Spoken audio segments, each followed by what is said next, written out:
ಜನ ಆಂದೋಲನ ಮುಸುಳ್ಕಾಲ್ ಅಭಿಯಾನ ಕಾರ್ಯಕ್ರಮಕ್ಕೆ ಬಂದಿರುವಂತ ರಾಜ್ಯ ಯುವ ಘಟಕದ ಅಧ್ಯಕ್ಷರಾದ ನಿಖಿಲ್ ಕುಮಾರಸ್ವಾಮಿ ಅವರೇ, ಹಾಗೆ ರಾಜ್ಯ ಉಪಾಧ್ಯಕ್ಷರು ಅಂದಾನಪ್ಪ ಅವರೇ, ಎಲ್ಲ ವೇದಿಕೆ ಮೇಲೆ ಇರುವ ಎಲ್ಲ ನಮ್ಮ ಪ್ರಮುಖ ಮುಖಂಡರುಗಳೇ ಹಾಗೂ ಮುಂಭಾಗದಲ್ಲಿರುವ ಕಾರ್ಯಕರ್ತ ಬಂಧುಗಳೇ, ಏನಿವತ್ತು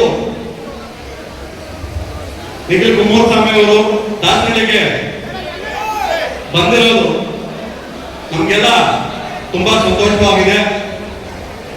ಅವರು ಮುಂದಿನ ದಿನಗಳಲ್ಲಿ ಮುಖ್ಯಮಂತ್ರಿ ಆಗ್ಬೇಕು ಅಂತ ಹೇಳ್ಬಿಟ್ಟು ನಮ್ಮ ಆಸೆ.